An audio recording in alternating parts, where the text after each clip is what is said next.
In episode 3, we looked at the infamous Montjuic street circuit in Barcelona, which first started to host race events in the 1930s and hosted its first Formula 1 Spanish Grand Prix in 1969. In that episode, we looked at the two near-identical accidents involving Graham Hill and Jochen Rindt, which was the result of rear wing failure. They say that lightning doesn't strike twice in the same place, and already this theory was already disputed. But what about a third time? This race was surrounded with controversy before it had even started, as the drivers, particularly those who are members of the Grand Prix Drivers Association, were angered upon discovering the barriers on this street circuit were not bolted together properly. Until the barriers were fixed, the drivers went on strike and refused to take part in practice. Only a handful of drivers chose to take part in practice, including Jackie Ickx, whilst track staff worked all around the circuit making necessary repairs, which continued throughout the night. Even some teams sent their mechanics out to assist, since they had nothing else to do since the cars were still parked up silently in Montjuic Stadium. By Saturday, the circuit was apparently ready for qualifying, but the drivers were still not convinced with the carelessness of the whole situation. In response, race organisers threatened legal action if the race did not go ahead, and the drivers were forced to call off the strike. Emerson Fittipaldi, who was defending world champion in 1975, was still incredibly angry, and as soon as he completed the minimum 3 laps required in qualifying, he pulled into the pits and called it a day.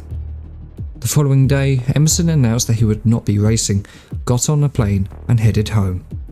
To make sure the circuit was absolutely ready, Ken Tyrrell had personally inspected the barriers early that morning and the race was given the go-ahead.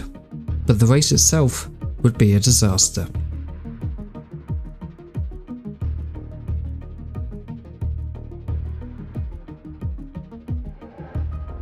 Pole sitter Niki Lauda would crash out on the opening lap after a collision with the Parnelli of Mario Andretti. Clay Regazzoni in the other Ferrari was also hit by Lauda, which caused significant damage whereby Clay had to pit in for repairs. Wilson Fittipaldi and Arturo Mazzaro would both withdraw after the first lap in protest over the mishandling of the race. Patrick Depailler would also retire after suspension damage. On the third lap, the engine on Jody Scheckter's Tyrrell blew up, which leaked oil onto the circuit, which led to Alan Jones, Mark Donohue and James Hunt slipping and crashing out. 6 more drivers, including Tom Pryce, Andretti and Ronnie Peterson, would also retire over the next several laps. It was pure chaos in Montjuic Park, but on lap 25, things took a dark turn for the worse. After all of these retirements, Rolf Stummerlin was leading the race in his Embassy Hill, with the Brazilian Carlos Pache in the Brabham following closely in second. As the pair tackled the sweeping left-handed hill of turn 1, the 1975 Spanish Grand Prix was about to come to a premature end.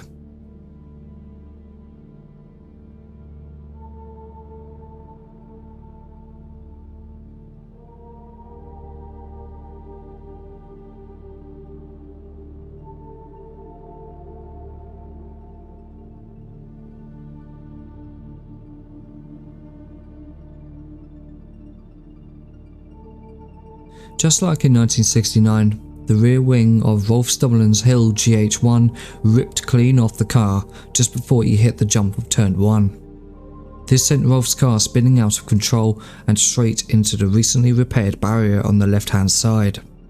The car bounced off the barrier and cut across the track to the barriers on the right-hand side. Carlos Pache did his best to try and avoid him, but the two cars ended up colliding in the chaos.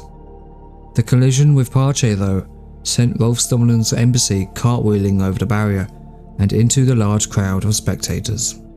4 people were killed in the crowd: photographers Mario De Roya and Antonio Fontbayari, spectator Andreas Ruiz Villanova, and firefighter Joaquim Moreira Benarches. 5 other spectators suffered serious injuries but eventually recovered.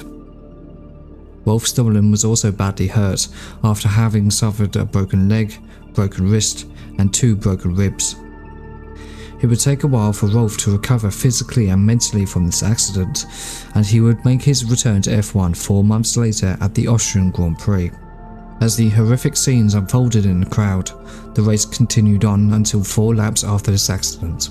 The race was finally stopped on lap 29 and was never restarted, with Jochen Mass being declared winner and half points awarded. Lella Lombardi also finished 6th, becoming the first and as of 2024 remains the only woman to score points in F1.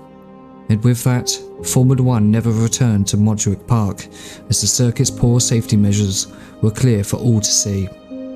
Spectator incidents at this time, sadly, were not uncommon.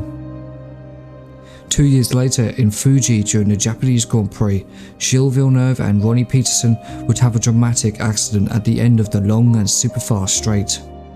The collision, as the pair headed into turn 1 side by side, resulted in Villeneuve's Ferrari being sent into the air and cartwheeled straight towards the crowd stood on the outside of the corner.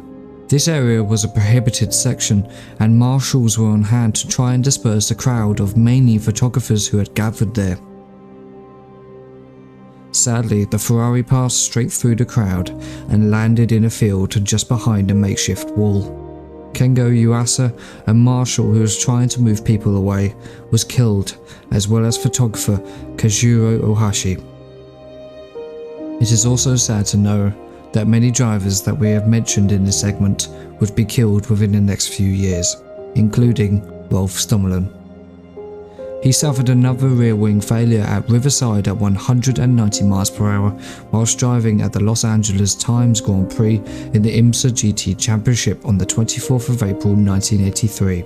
The failure sent Rolf into a concrete wall at the famous dogleg corner, somersaulted and caught fire.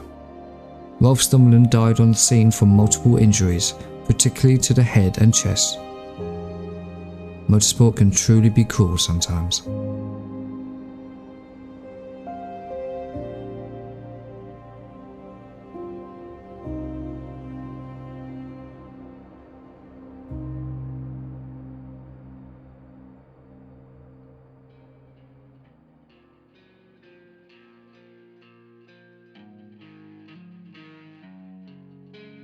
Four months after the events of the Spanish Grand Prix, the F1 circus was now at the Österreichring, located within the beautiful Styrian region of Austria. Nowadays, this circuit is now known as the Red Bull Ring and has hosted F1 under this name since 2014. From 1970 to 1987, the Österreichring was much faster and longer than what it is today. The track originally carried on far beyond what is now Turn 1 into a flat-out sequence of right and left turns known as the Hellelicht curve and Flatscha, before entering a sweeping uphill right-hander that fed into the back straight on the top of the hill, which was double the length of what it is now. It was one of the fastest circuits on the calendar, and to get an idea of how fast it was here, Derek Warwick was speed trapped at 214 miles an hour in qualifying on the approach to the Bosch curve in 1986. It was also considerably dangerous, with very little runoff areas in the fastest areas, especially at the Hellelicht curve. And he's left very badly indeed. Look how he's being passed, and there's another coming together. A car dragging along the Armco, 3 of them out, and one of them is Stefan Johansson, and there's a Ferrari down there, and they're all over the circuit. This is far worse than the first one. Streff is in trouble again. Fabre is in trouble again. Alio has stopped. There's at least 6 cars. Jonathan Palmer has stopped, but his car looks perfectly okay. Christian Danner has stopped. Well, this has to be some sort of condemnation, I think, of the Austrian circuit here. Is it wide enough? This is the second time it's happened. I was about to say that, Murray. Absolutely, the track is not wide enough here.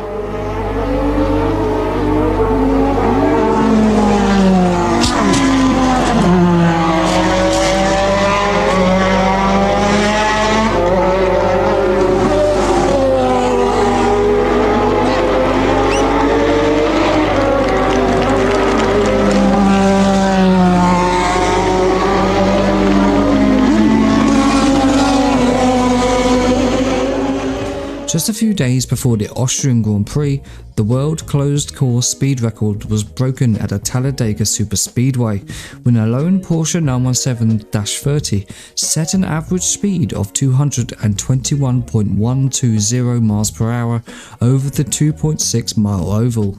The driver was Mark Donohue, who was very capable of throwing a 917-30 around a circuit.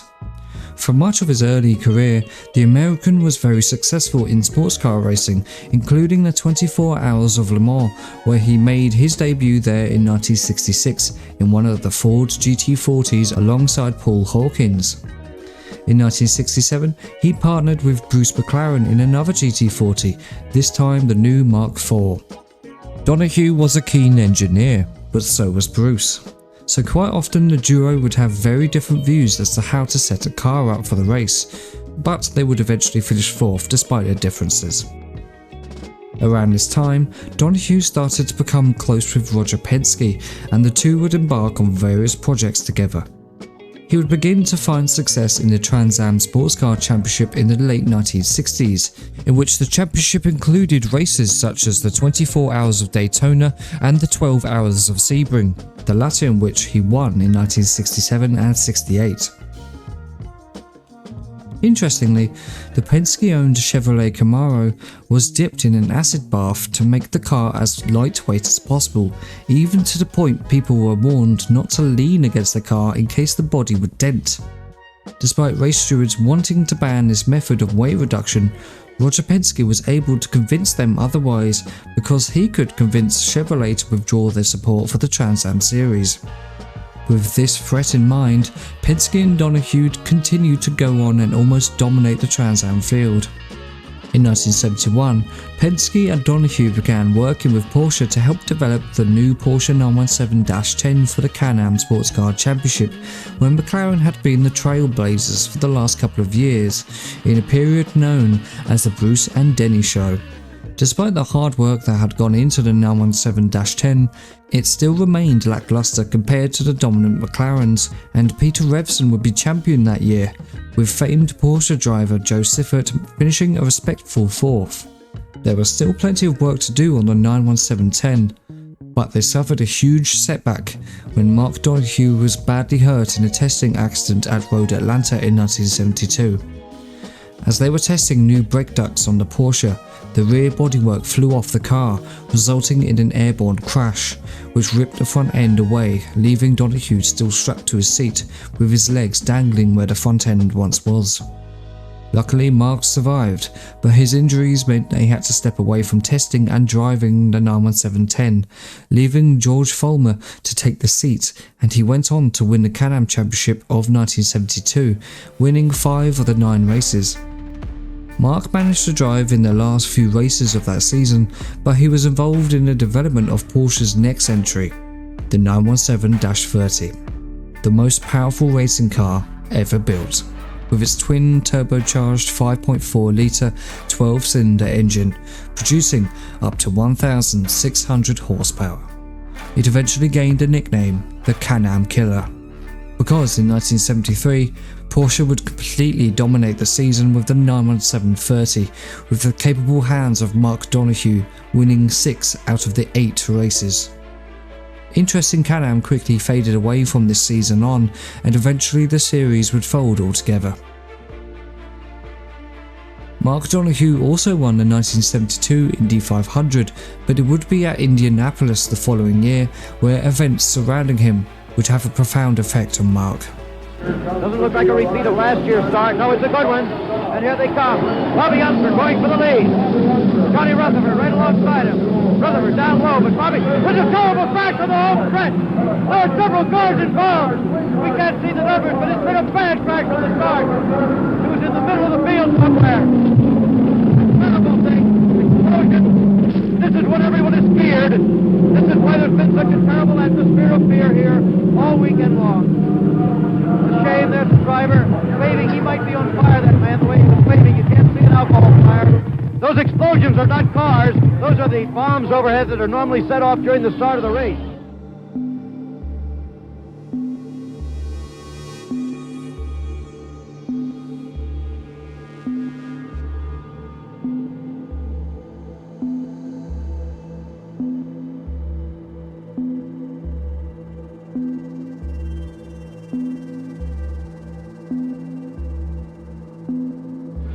Yes, he is. Oh, my God, it's Savage! Oh!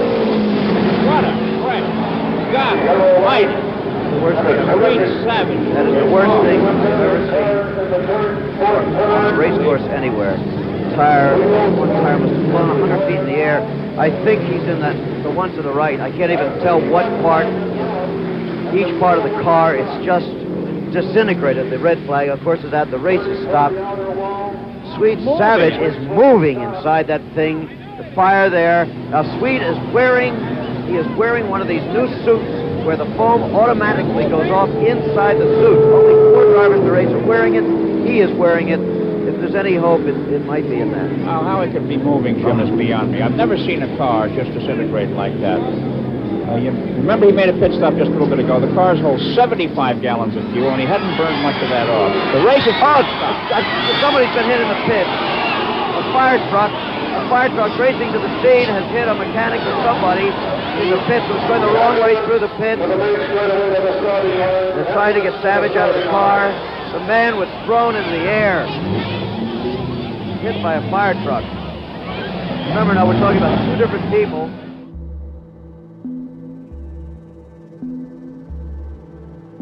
Unbelievably, Savage survived this accident, but sadly passed away 33 days later at 26 years old.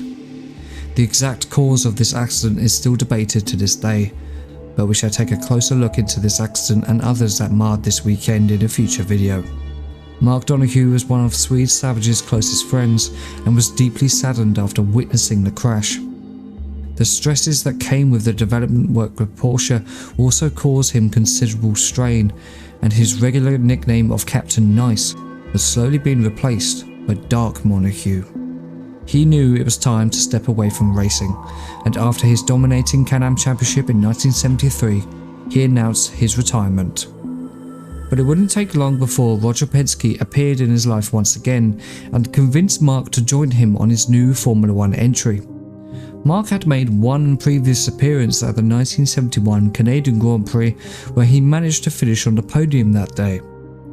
This time it would be different, as nobody knew if Penske would be competitive or not, and after making 2 entries at the last 2 races of 1974, Penske and Mark Donohue stayed to take on a full F1 season in 1975. Things went well for the team, but they knew they could do better, as they were hampered by poor reliability from the Penske PC1. So they brought in a March 751, and things began to improve, with Mark achieving 2 points finishes in Sweden and Silverstone. He still very much had the skills to race at a competitive level, and perhaps maybe with his technical mindset, Mark and Penske would set out to win in Formula 1 just like they had done in the US. Before the start of the Austrian Grand Prix, however, this would all begin to collapse. Mark had struggled in qualifying on the ultra-fast Österreichring and could only place his March 21st out of 29 cars. In these days, warm-up sessions would take place on the morning of race day, whereby drivers could get their last bits of practice in before the long race ahead. Donohue went out for warm-up just like everyone else, and on his second lap, as he rose up the hill on the approach to the fast right-hander of Helle Licht, one of his rear tyres suddenly blew at 160 miles per hour.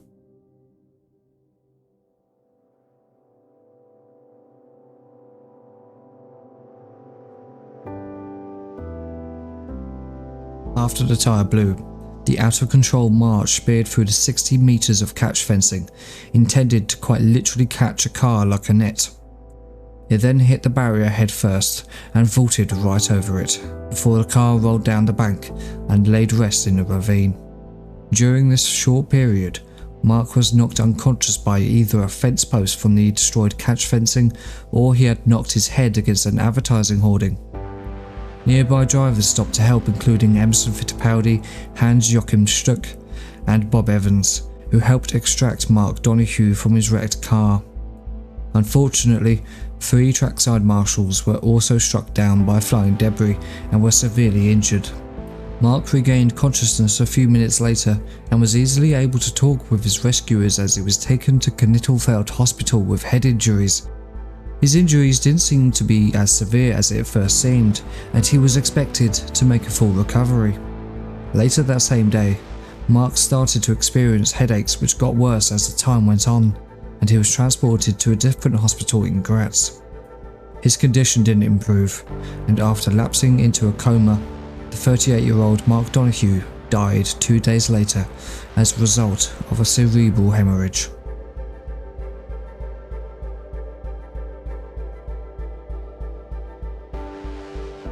Worse still, one of the marshals who was hit by flying debris during the accident, Manfred Schaller, succumbed to severe abdomen injuries just a few days after the accident.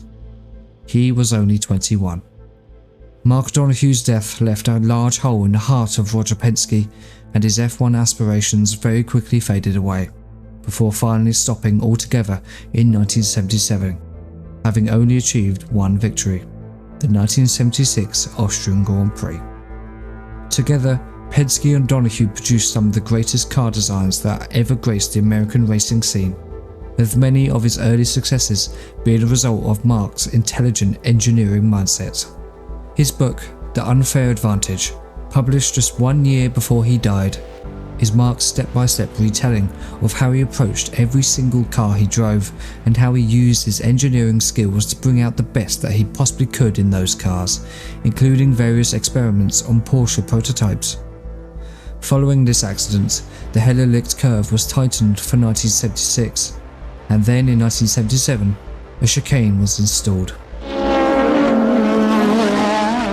Following several more severe accidents including fatalities in touring car and motorcycle racing, the Österreich-Ring was rebuilt in 1996, with the western section being simply abandoned. The Österreich-Ring's new layout in 1996 is what you still see today, on what is now known as the Red Bull Ring. The old western section still lays abandoned to this day, and the site of this accident is normally a go-kart track, but it's also used as an entranceway for Grand Prix weekends. Sometimes we just think back and wish Mark Donohue had just stuck to his retirement plans, but you cannot stop a racing driver from doing what they do best.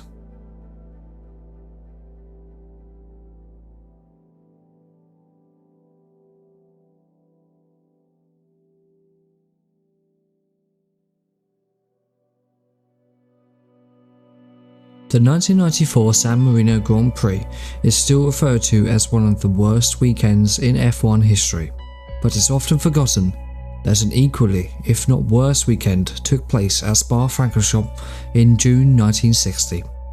In these times, Spa was 14 kilometers long on public roads. It was one of the fastest and most dangerous circuits in the world at the time, where almost every corner had something lying in wait if a driver made a mistake. Whether that be a house, a tree, straw bale, telegraph pole, brick wall, or perhaps even a barbed wire fence. Friday practice also had to start after 5:30 in the afternoon to allow local residents to return home after finishing work before the roads were shut off for Formula 1 cars to take to the streets. It was during the following day's practice session that the dark clouds of unfortunate events began to form over the Ardennes. Stirling Moss, who was one of the most experienced drivers at the time, who had 2 second-place championships under his belt thus far, had not returned to complete another lap. As news travelled a lot slower in 1960, only other drivers could bring news as to what had happened. At the flat-out right-hander at Bournonville, Moss's Lotus 18 had a rear axle failure which sent the car into a violent spin and straight into a grass bank, which ejected Stirling from his car. His injuries were severe, with a broken nose, back injuries and broken bones in his legs, which kept him out of racing for most of the season, but he luckily survived. Almost at the exact same time on the other side of the circuit, Mike Taylor would also crash heavily at the La Carrera corner. His steering column snapped as he tackled the fast right-hander, and his Lotus went straight on into the forest at high speed. As there were no seatbelts, he was also thrown from his car and into the trees. His body even hit a narrow tree so hard he cut it down, but his injuries would be the end of his short racing career. He suffered broken ribs, a broken collarbone, and neck injuries which left him paralysed. Thankfully though, he survived, and after a long period of therapy, he regained the ability to walk and would later successfully sue Lotus because of the failure in the steering. I wish I could say that the events ended here and the race went on without incident. As you could probably guess by now, this was only the beginning. With Jack Brabham on pole position, the 36-lap race got underway amongst a lot of confusion as the race started whilst cars were still being brought to the rear of the field, and a couple of cars had to avoid hitting mechanics on the grid.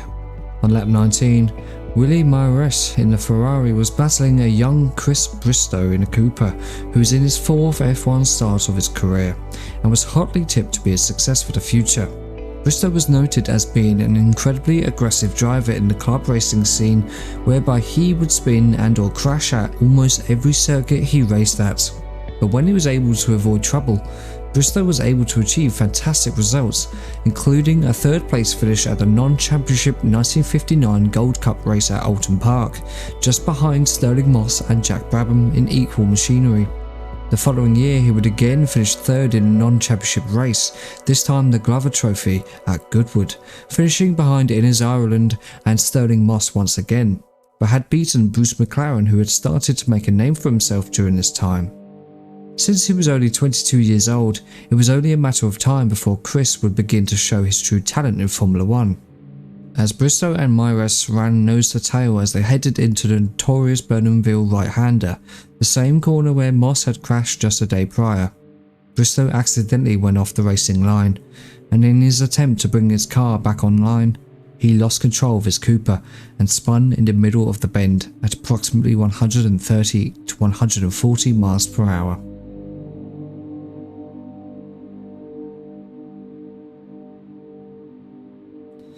As the car left the road and rolled, Chris was ejected from the car and went straight through some barbed wire fencing.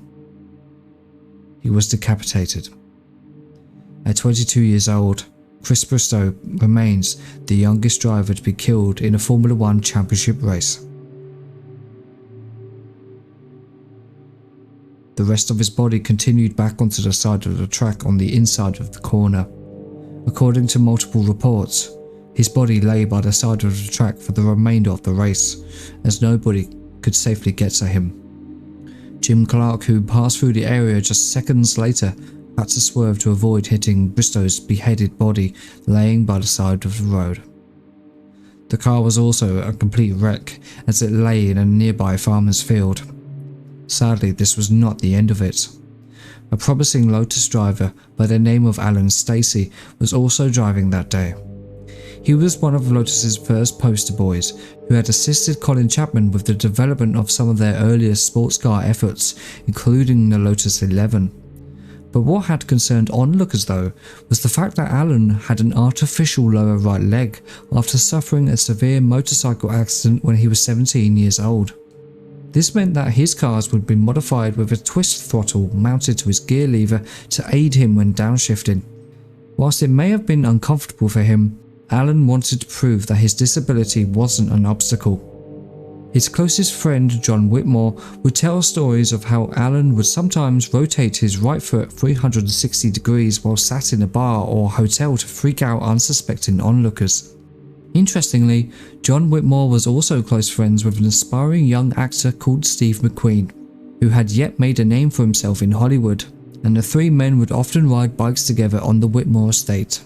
His conservative driving style may not have been spectacular to spectators, but he always did everything he could to get his cars to the finish, which was a difficult task given the poor reliability of Lotus Grand Prix cars. 1960 would be his first full-time drive for Lotus in F1, partnering up with Innes Ireland, John Surtees, and later a young rookie known as Jim Clark. At the Belgian Grand Prix of 1960, just a couple of laps after the death of Chris Bristow, Alan Stacey in his Lotus 18 would pass through the site of Bristow's accident and head on towards the Malmedy corner, when without warning, he speared off the circuit at high speed.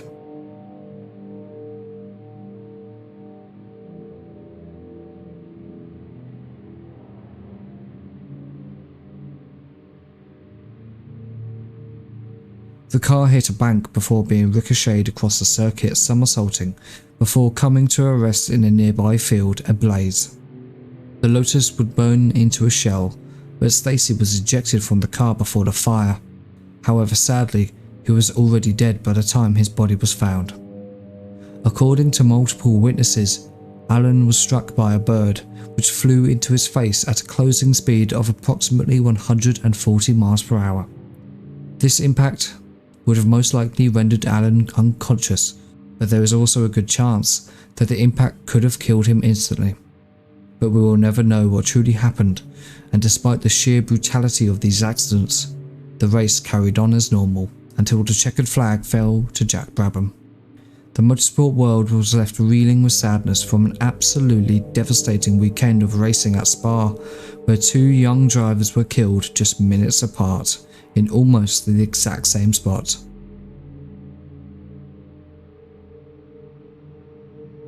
Jim Clark, along with many other drivers, would go on to have a sincere dislike for the Spa circuit after these accidents, until Spa was dropped to host the Belgian Grand Prix after 1970. Strangely, bird strikes weren't actually that rare. During practice for the 1966 French Grand Prix at Ramsgeur, Jim Clark too would be struck in the face by a bird as he descended down the back straight towards the Thilio hairpin, suffering injuries to his face which meant he had to withdraw from the event. It remains to this day the only F1 race where two drivers died on the same day, and let's just hope that it stays that way.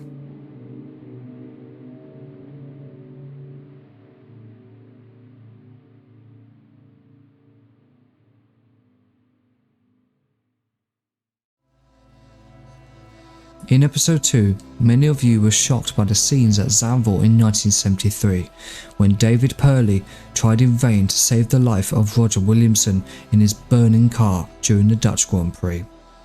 Many of you spoke about the shock, anger and sadness that you felt after witnessing such scenes, especially during an era where F1 safety was starting to be taken seriously.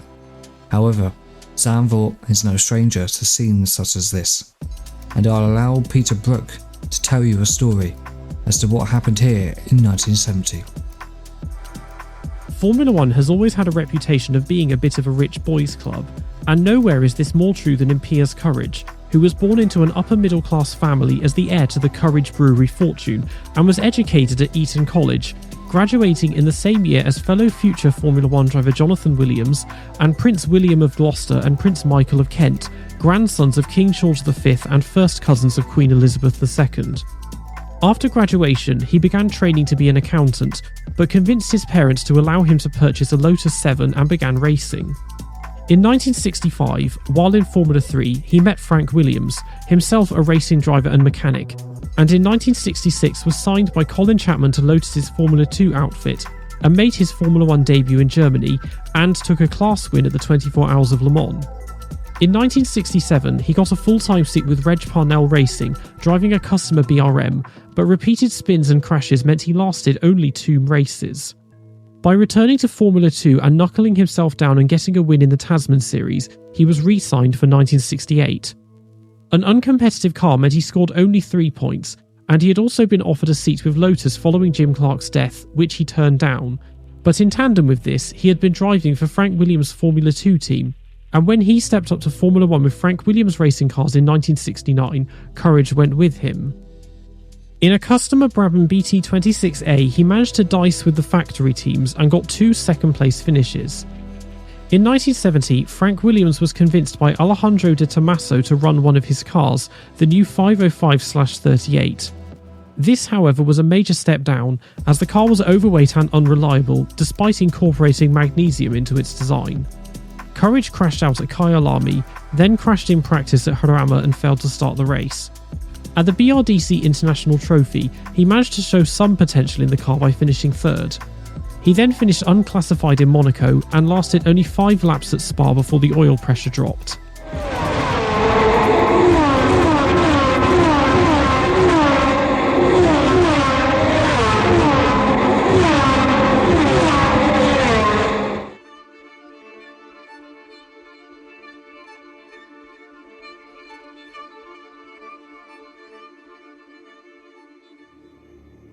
At the next round at Zandvoort, there seemed to be some promise as he qualified 9th. He settled into 8th in the early laps and then passed John Miles for 7th on lap 12. At the time, Zandvoort had a very different, much faster second and third sectors made up of a series of high-speed right-handers going through the sand dunes. One of these, Tunnel Aust, had a large bump on it which Courage hit on lap 23 which broke the suspension.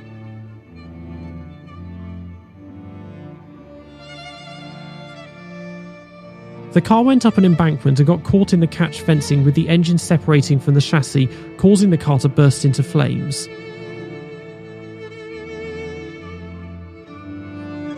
This was at the start of the first major push for improved safety standards, where 5-point harnesses and full-face helmets were now being adopted, and roll hoops and fireproof overalls were compulsory.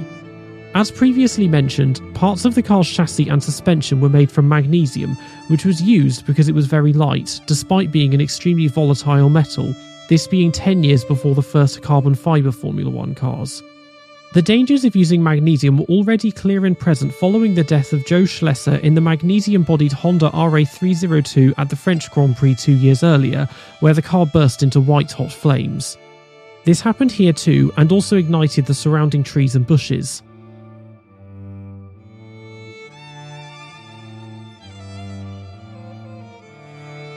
In the accident, the front left wheel broke off and struck Courage's head, tearing off his helmet. It is not known if this killed him or if he succumbed to the flames. Frank Williams persevered with the team, but ended the partnership with De Tomaso at the end of the year, and from here onwards kept a sense of distance between himself and his drivers, and it would be another 24 years before there was a death in one of his cars. Courage was buried in the family plot in the churchyard of St Mary the Virgin in Shenfield, Essex, just a mile and a half from the family home of Fitzwalter's Farm. Well, all I will say is that it was a major shock. I was very young. You didn't expect a shock like that. And I remember I went to the race organiser, a man called John Korschmidt, and I said, John, just tell me, is Piers dead? Are you sure he's dead? And he said, I'm sure. And I said, tell me that again. He told me, he is dead, Frank. 3 times. I said, okay. Then I had the job of telling his wife, Piers' wife, and I'd rather not talk about that.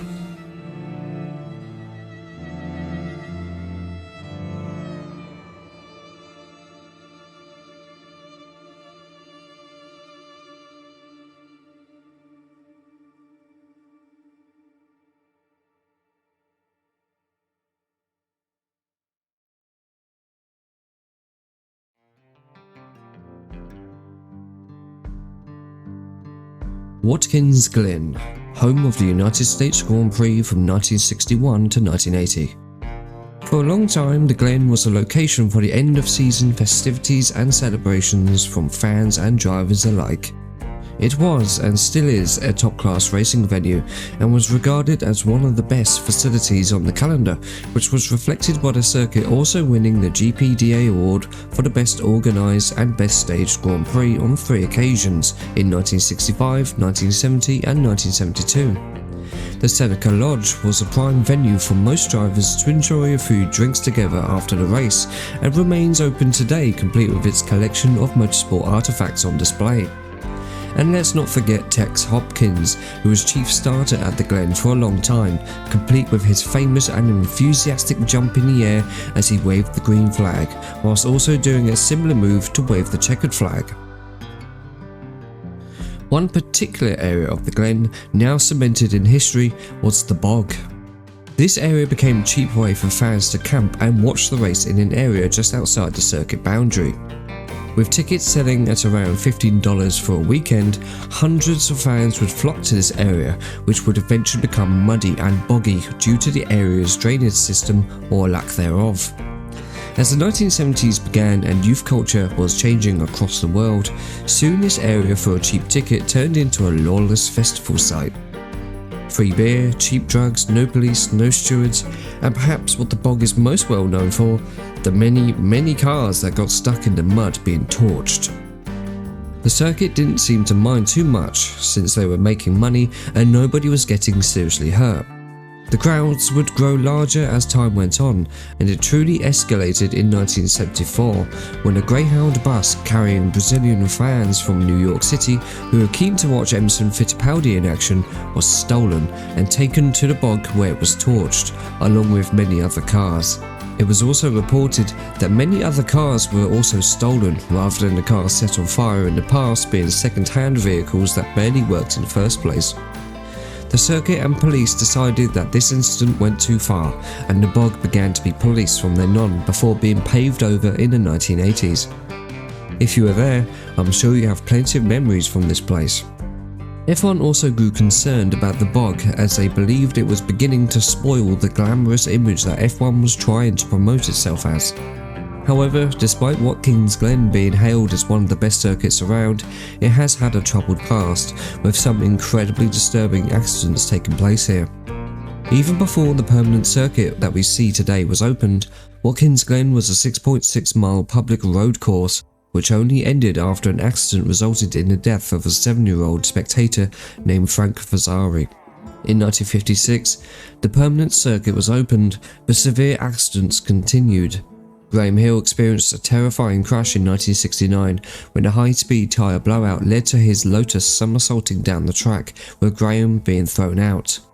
Suffering major leg fractures, Graham was told he would never race again. But he managed to return in time for the following season. This was also the accident in which Graham gave a brilliant response when asked if he had a message for his wife. "Just tell her I won't be dancing for 2 weeks." But it would be here in the early 1970s where two of the most horrific fatalities in Formula 1 history would occur, just 1 year apart from one another. Austria never really embraced motorsport until the mid to late 1960s, whereby the rise in popularity of Jochen Rindt inspired many future racing drivers. This was noticeable in the early 1970s as more and more Austrian drivers began to enter the F1 world. Some went on to become some of the greatest drivers in the world, whilst others fell by the wayside early in their careers and their names forgotten with the passage of time.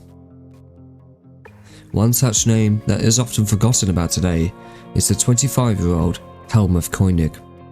Born in Vienna in 1948, the young Austrian initially wasn't born surrounded by the world of motorsport. Instead, he spent a lot of his youth skiing in the Styrian mountains in southeastern Austria, and from there he found an interest in speed sports. In fact, he was actually a very talented skier, and was selected for the Austrian national B team. Skiing became almost a part of his daily life, which only fueled his desire for speed, and of course, the young Helmuth began to consider trying out car racing. This would also satisfy his interest in engineering, as he had studied the subject in school, as well as journalism. However, Helmuth needed money if he was going to even get close to a car. So in 1966, he moved to Sweden, where he lived and worked there for several months. His parents were wealthy pharmacists, but were opposed to Helmuth's plans of becoming a racing driver, so he was left to find money on his own. Eventually though, in 1969, Helmuth managed to scrape enough money together to purchase a second-hand Mini Cooper S from another young Austrian driver who just moved up to Formula V. That driver was Niki Lauda. Helmuth used this new Mini to enter several touring car races and was surprisingly competitive from the get-go. His impressive natural talent caught the attention of another young Austrian Formula V driver, Helmut Marko.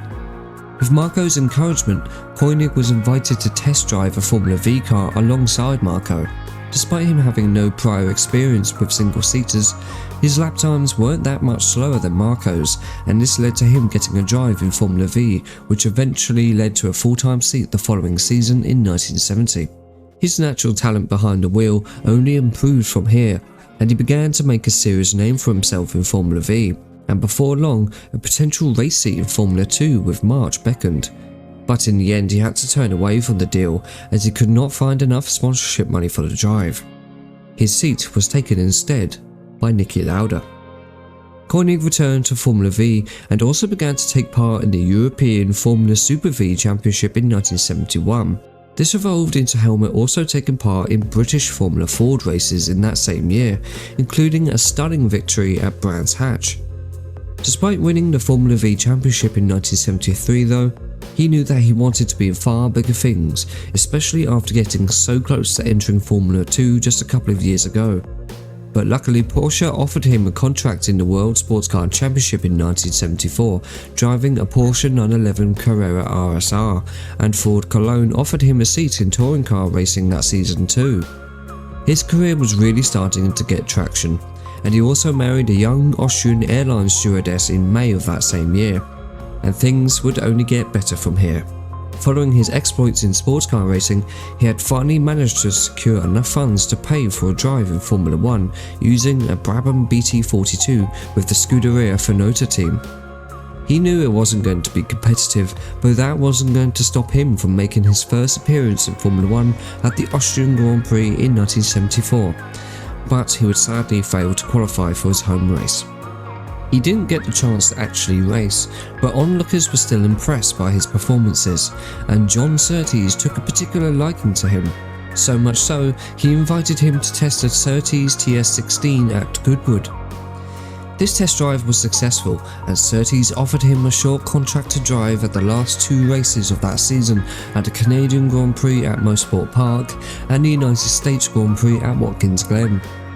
He had done it. Koinigg could truly consider himself a Formula 1 driver after many years of hard work trying to get here, and there he was, ready to show the world what he was truly capable of. And it's Formula 1, this is where the world will be watching. He managed to qualify this time, and in a respectable 22nd place, even beating his more experienced teammate Derek Bell, who failed to qualify. His first race start went even better, and despite him being a rookie, managed his Surtees to an incredible 10th place finish, beating the likes of Jackie Ickx and Mark Donohue in the process. His true talent was on full show, regardless of his rookie status, and bigger teams already began to quietly monitor his progress.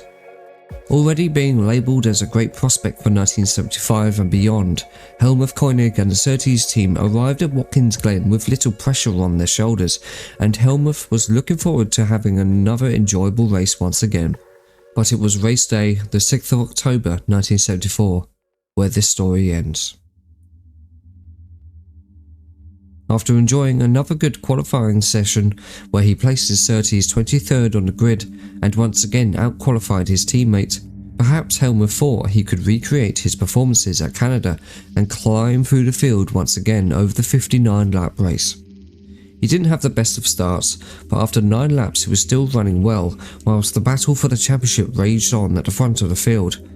But at the hairpin of turn 7, on the toe of the relatively new boot section, a single car suddenly went straight on into the barrier.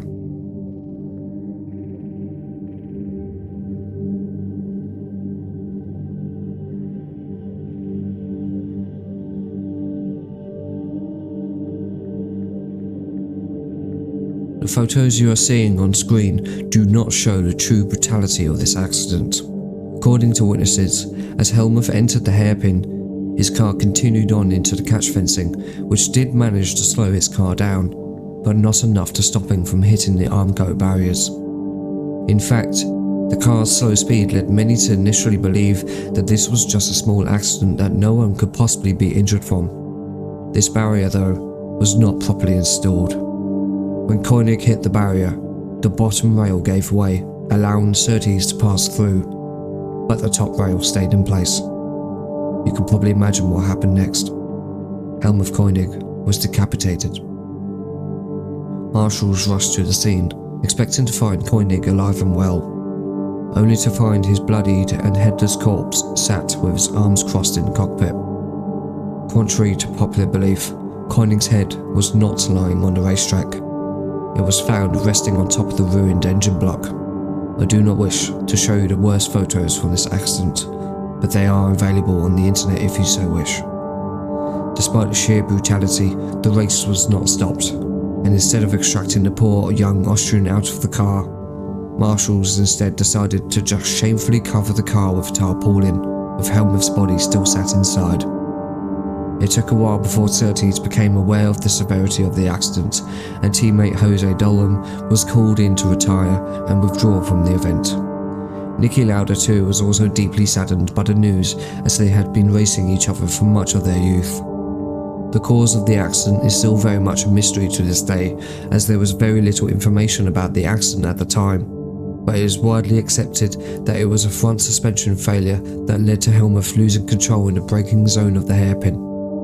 We will never know how good Helmuth could have been in Formula 1, but that's a recurring theme when you look at death in the sport. All the young Austrian wanted to do was be the best he could be, but he never really got the chance of that either. Helmuth was laid to rest in Heitzing Cemetery in Vienna, Austria. This accident is also one of the most disturbing in Formula 1 history, and if you are hearing about this accident for the first time, you are probably thinking to yourself how something as simple as an improperly fitted barrier could go unnoticed and later cause so much suffering. Poorly installed barriers were very common in the early days of barrier safety, and Helmuth's crash was not the first time Watkins Glen had experienced a crash of this severity, as exactly 365 days before this accident, a young driver was destined to become a world champion someday, only to join the long list of the dead. I'm sure you know his name.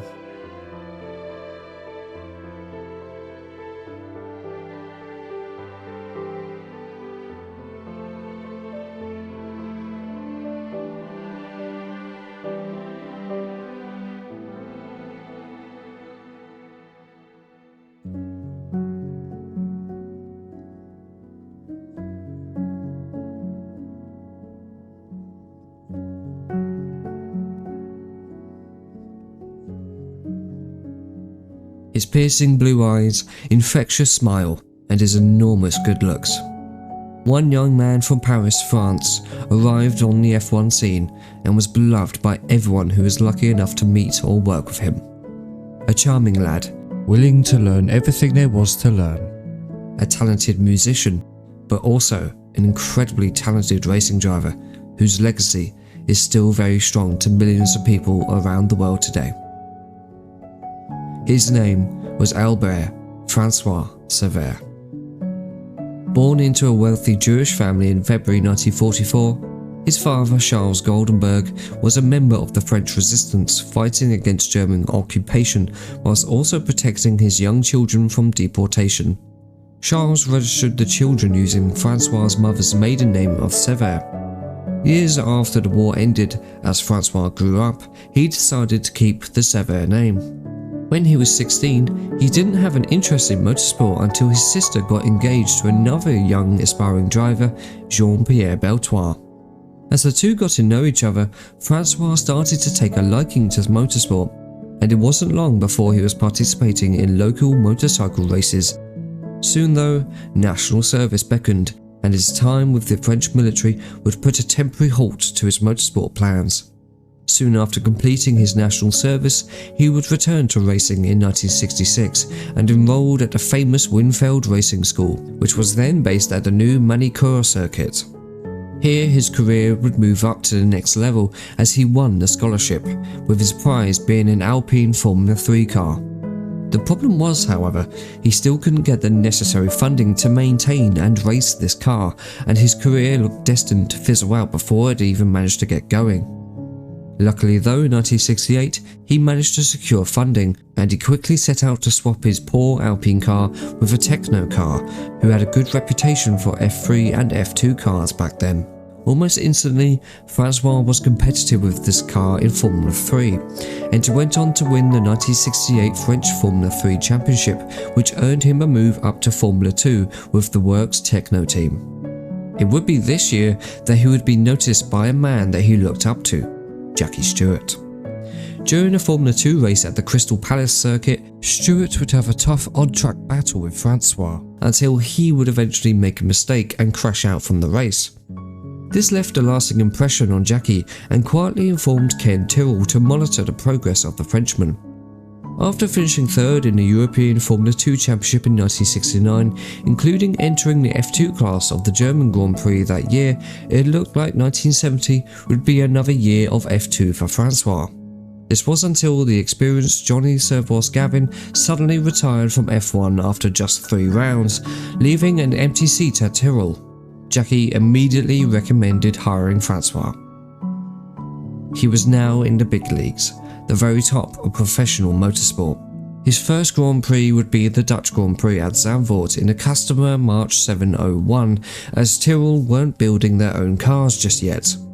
He qualified in a lowly 15th and would retire during the race with engine troubles. Francois, though, would come face to face with the grim realities of Grand Prix racing that day though. As we saw earlier in this episode, Piers Courage lost his life in a fiery accident during this race, and Francois had to deal with that in his first ever F1 race. Francois didn't attend the funeral, and neither did he attend any funeral as he deeply disliked them, and would never talk to Jackie about his fears on the circuit.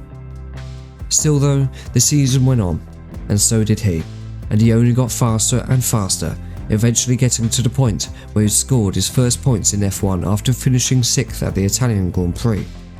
Whilst practicing for that race, he would experience a near 200 miles per hour spin, but Francois would just simply laugh it off with his friends.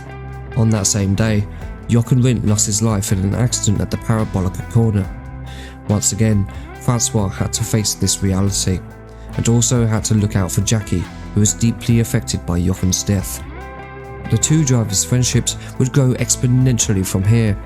They both admired each other's skills, and Francois was eager to learn from Jackie, and Jackie was more than happy to teach him everything he knew. And then I get into Formula One. So in fact I was what you could call a mad driver. I was driving like hell.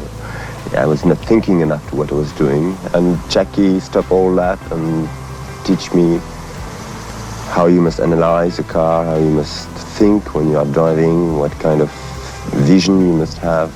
He did all my education.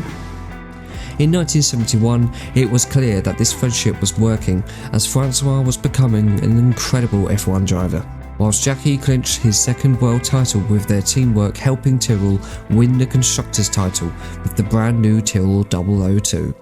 Francois also won his first Grand Prix at the United States Grand Prix at Watkins Glen. He had truly arrived and was loving every second of it.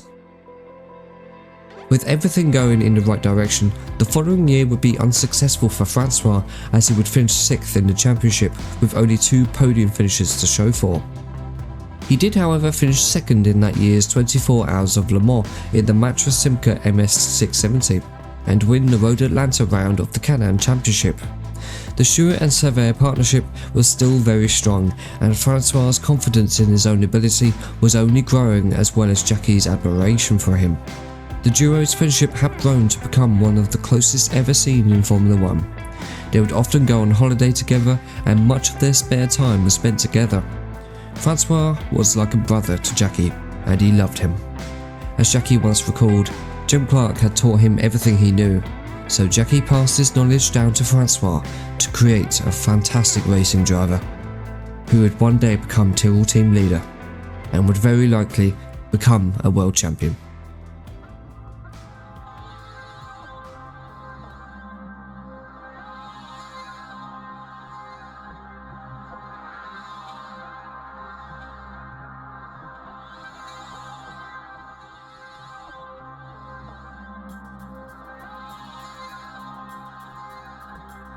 In 1973, it was Tyrrell versus Lotus for the title.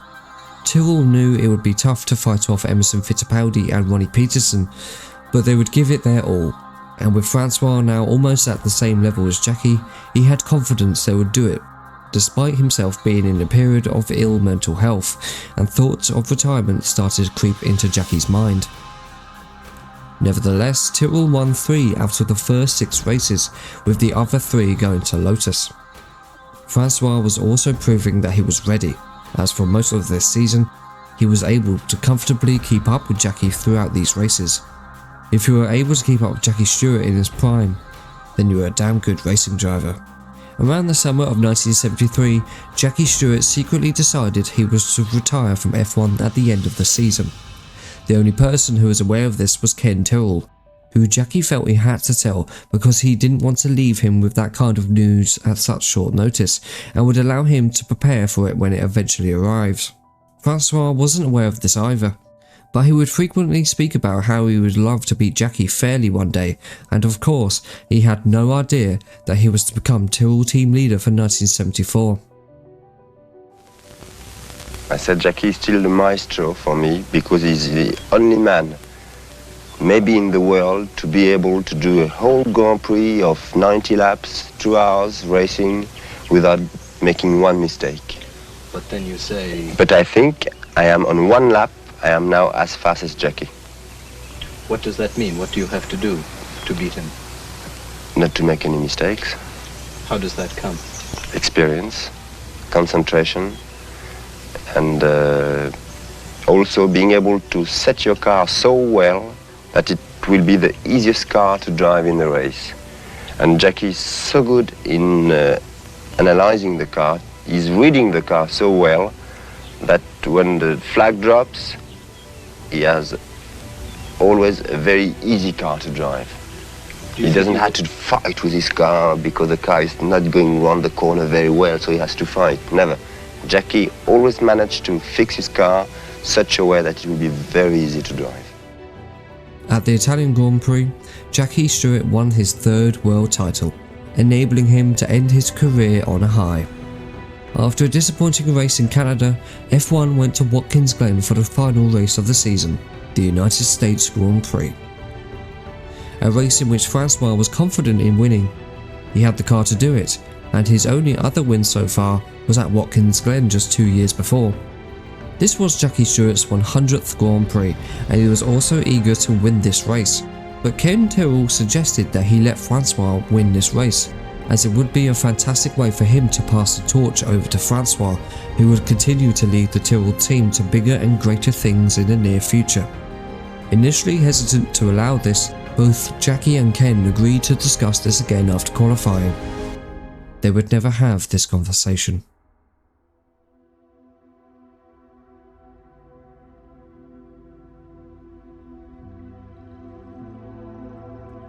During the closing stages of Saturday morning qualifying, the track suddenly fell into a haunting silence. A car had crashed on the fast and unforgiving SS section, with debris spread across the entire section of track. Jody Scheckter was first on scene to the accident and was able to return to the pit lane to report on what had happened, as nobody in the pits knew for quite some time.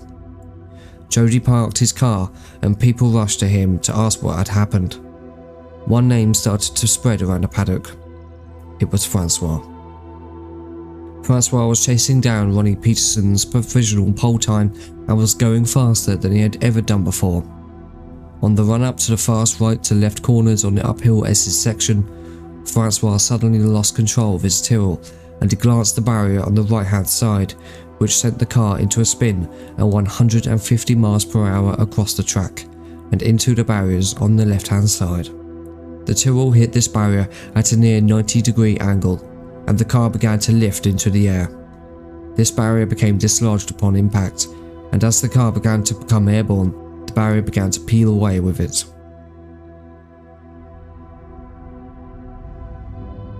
The car eventually rested upside down, with its engine block and rear wing sticking out just behind the barrier.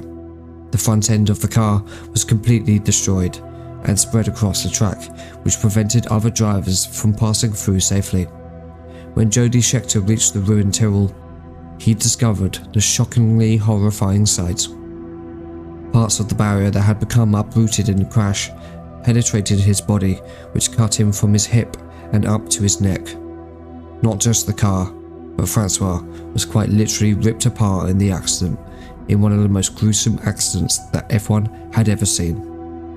During my research, I was able to find one photo from the scene of the accident, but out of respect, I will not be showing it here. Jackie Stewart was inconsolable, as were many other drivers across the grid who loved Francois for the close friendships that he had built throughout. After the accident was cleared away and the ruined Tyrrell returned to the pits, the mechanics began to speculate whether it was a mechanical failure, and many of the men who had worked on his car began to blame themselves for the accident. Jackie took it upon himself to determine the cause and drove out on a fact-finding mission. For him, he would take the SS section in 4th gear, giving him a lower engine range, but have easier control over his car. Francois, however, preferred to use 3rd gear, giving him a higher engine range, but would result in an extremely nervous car at the top of the S's. this being the consequence of the faster option. When Jackie tried this, he noted the car was extremely hard to control doing this. There was also a small bump at the top of the S's, which was more noticeable in the Tyrrell, which had a shorter wheelbase, and would have jumped more going through these bumps. Francois was also pushing extremely hard to beat the then fastest time by the Lotus of Ronnie Peterson. Ultimately, it was determined that there was no mechanical failure of the car which caused the accident, and Francois had simply driven too fast and made a simple mistake of riding the left-hand side curbing with the car already beyond its limit. This was enough to send the car into a spin and into the barriers at 150 miles per hour. Knowing this, Jackie reassured the devastated mechanics that it wasn't their fault. Soon after, Stewart decided that enough was enough, and out of respect to his fallen friend, retired from Formula 1 a day early, ending a career spanning 8 years, 3 World Championships and 99 Grand Prix starts. Spare a moment for Jackie, who throughout his racing career had to deal with the loss of many close friends. Jochen Rindt, Jim Clark, Piers Courage, François Cevert, Bruce McLaren and Joe Bonnier, amongst many others. Jackie's wife Helen once counted 57 close friends and colleagues who had died in racing accidents, many of whom Jackie was there to witness them.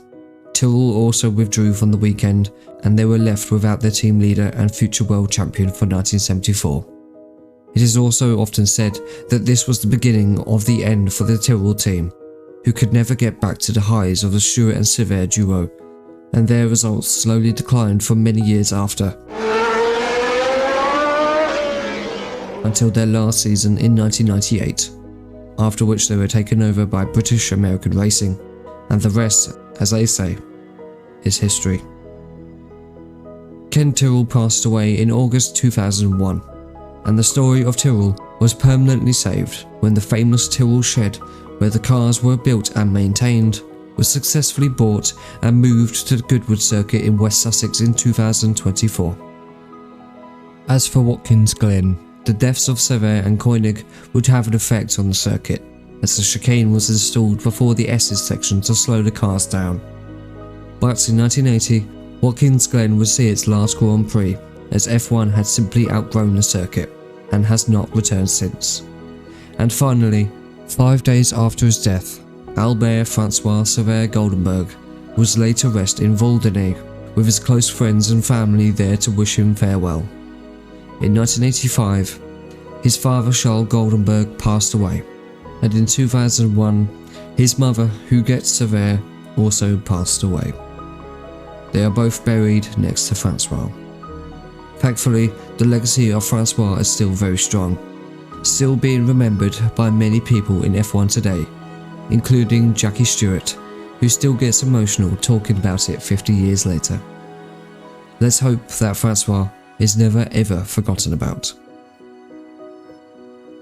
Because I prefer a thrilling life. I enjoy. You know the fantastic thing, I think every man in the world is looking for that, is to make from his passion his business. That's what I have done. I had passion for motor racing and it's my business. I cannot be more happy. Everything I do about motor racing, I enjoy it. Anything, because it is my passion. Do you know what's weird? Well, 4 years ago, I wasn't interested in motorsport. In fact, I was one of those people that once said, oh, why would I want to watch motorsport? It's just going round and round and round. And it's one of those things that when you try it, it sticks to you like glue. You can't get away from it. I remember when I sat down to watch my first F1 race and thought to myself, wow, this is actually really cool. And I watched the next one and the next one and the next one. And 4 years later, I'm here doing all these documentaries on YouTube. I mean, growing up, I knew of names of Mika Hakkinen and Michael Schumacher and David Coulthard, Pablo Montoya, all those kind of people, but I never once thought I would be a fan of F1 or the World Endurance Championships or touring cars or anything like that. And that just stemmed from just one race. And that's all it took for this virus to come into my life, and it hasn't gone away, it's just gotten worse in some ways. And that's kind of what spawned this particular series, where a lot of you will probably think, well, F1's most horrific crashes is going to be one of those compilations, but so many of you clicked on it and realised there's something different. And that wasn't a choice. I didn't think, oh, I'm going to make it like that because so-and-so's done it like this. I thought, no, I'm going to do it my way, how I want to do it, and how I feel a lot of the people mentioned would like to see it done. And of course their families and friends and everyone else. And that's how it became a thing. And I'm just so glad and relieved that so many of you at home have clicked on it, watched it and appreciated it for how it is. And to be honest, for me, I think to really understand what happened in a lot of these segments that we spoke about, you've got to know who the driver is, where they are, the circuit for example, what's at stake, what's the championship, you know, what's going on there, how it happened and what effect it had after. And I wanted you to feel something rather than just sit there and take in a bunch of information and move on with your life. I wanted you to genuinely feel something. So then when, say, an accident such as, I don't know, Tom Price occurred, you felt a bit of a sense of loss rather than just going, oh, that's a bad crash. Because you think of names such as Tom Price and you think of his horrible accident in 1977, but you don't really know much about him, the person. And I wanted this series to be more about the person rather than strictly what happened on these events, because some of them were truly horrific, such as what you saw in this episode with François Cevert and Helmuth Koinigg. And it's nice in a way, because so many names that we've spoken about in this series, such as, you know, Koinigg, for example, or perhaps Riccardo Paletti or Mike Hailwood, they don't really get much mention in mainstream media anymore, which is a big shame. And I know exclusively I'm not the one carrying on their memory. So many genuine creators online do it. And I just hope that I'm helping, you know, keep their memory alive. I really, really do. So that, yeah, you see, I don't know, you go to Goodwood, for example, and you see Peter Revson's car, one of his McLarens, and you go, I know who he is, I know what he did, and I know his legacy and his achievements. And it's just really nice, and I just hope that one person, at least one, is watching and actually learned something. Because I don't know if it resonates on camera, but I'm genuinely passionate about all things motorsport. And of course F1 was and still is the main thing, but this channel being Motorsport Madness, I like to try and you know, talk about all of them. But there's some characters out there that really were just awe-inspiring. That's why in the modern day F1 world, I really do hate it when I see people throwing hate at Lewis Hamilton or Max Verstappen, because it's just not necessary. We're not the ones in the car, they are. And I'm sure if we weren't there, there'd be no point in racing. But there are some truly amazing people that I've learned about, that I knew beforehand, but I didn't really know much about them as a person. One of those names being Pedro Rodriguez. And every time I think about that name, I think about him and Joe Siffert goes side by side in the 917 up Air Rouge on the opening lap of Spa 1,000 kilometres. And I just think, how brave do you have to be? How much courage do you have to be to do that, let alone doing that in an F1 car, but a Porsche 917? Unbelievable. And so many more characters throughout the history of motorsport. I like that. And we always wonder how much courage you need. Because it's easy for us human beings to look at them and go, well, you're a bit stupid, or you're a bit weird for doing that. And we often do criticise drivers. You think, oh, I should be banned or whatever, but they know what they're doing. And I go back to what I said at the start of episode 1, and I say, the drivers, they know the risks. They know at any point they could be hurt or killed. But that's what they want to do. That is what they want to do. And who are we to stop them? But when we're talking about bravery, there was one particular story that really stood out to me. And it was in episode 2, right near the end.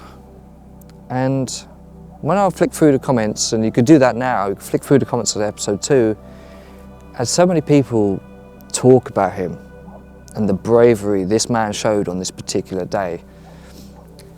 And I thought the same thing. It really was something unbelievable and something that has stuck with me. Just the image of what happened on this particular day. And today, we're going to go off and pay special tribute to this wonderful man.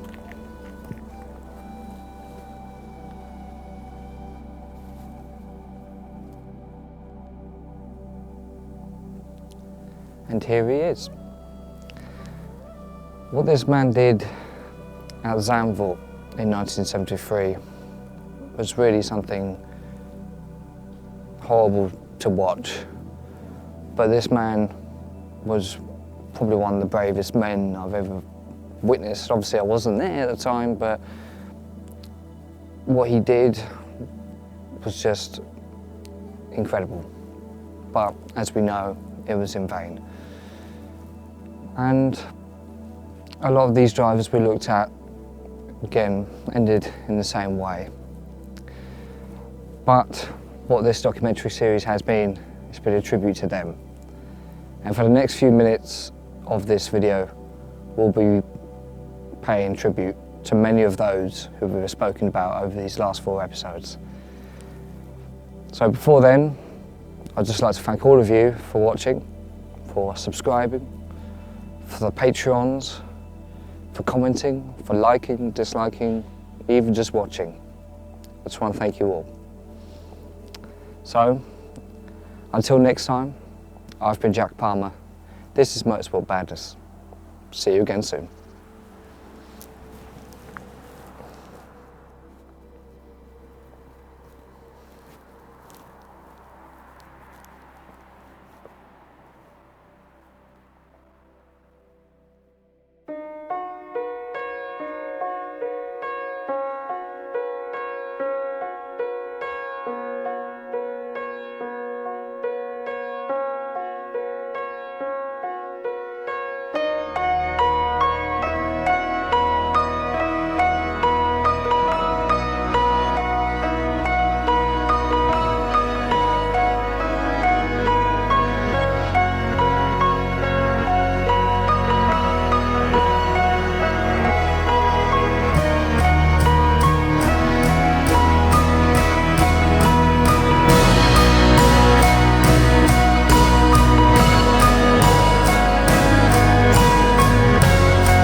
I'd had 8 years of racing. In 8 years I got to the top, so I decided now's the time. Thank you all very, very much indeed for coming along, be so patient to listen to me, and I hope one day some of you will come along and join me and we'll empty that knot. Thank you very much.